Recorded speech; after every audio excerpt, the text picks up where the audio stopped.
ഞാൻ സെൻസസ് എടുക്കാൻ വേണ്ടി വന്നതാണ്, ജാതി സെൻസസ്. ആ അറിയാം. എനിക്കിവിടെ ടിവിയും ഫ്രിഡ്ജും വാഷിംഗ് മെഷീനും അവനും പിന്നെ പട്ടുസാരിയും ഒക്കെ ഉണ്ട് സാറേ. അപ്പുറത്തെ വീട്ടിൽ അവളില്ലേ, അവൾക്ക് ഇതൊന്നുമില്ല, എല്ലാം വെറുതെ പറയണതാ. ഇതൊക്കെ എന്തിനാ നിങ്ങൾ ആദ്യം പറഞ്ഞത്? ചോദിക്കുമ്പോ പറഞ്ഞാൽ മതിയല്ലോ.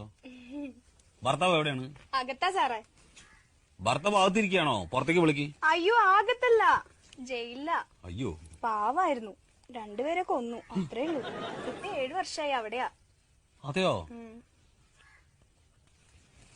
ഈ വീട്ടില് നിങ്ങൾ ഒറ്റയ്ക്കാ താമസം? ഏയ് എന്റെ മോനുണ്ട്, അവനിപ്പോ 4 വയസ്സായി. ഭർത്താവ് 7 വർഷമായിട്ട് ജയിലിലാ പറഞ്ഞു, കുട്ടിക്ക് 4 വയസ്സ്. അതെങ്ങനെ സംഭവിച്ചു? അതാളെ ഇടയ്ക്കിടയ്ക്ക് കരോളിന് വരുവേ. കരോളോ? ഈ ജയിലിൽ നിന്ന് ഇടയ്ക്കിടയ്ക്ക് വിടില്ലേ പുറത്തേക്ക്, കരോള്. പരോള്? ആ ചില സ്ഥലത്ത് അങ്ങനെയും പറയും. ശരി, പേര്? വത്സല.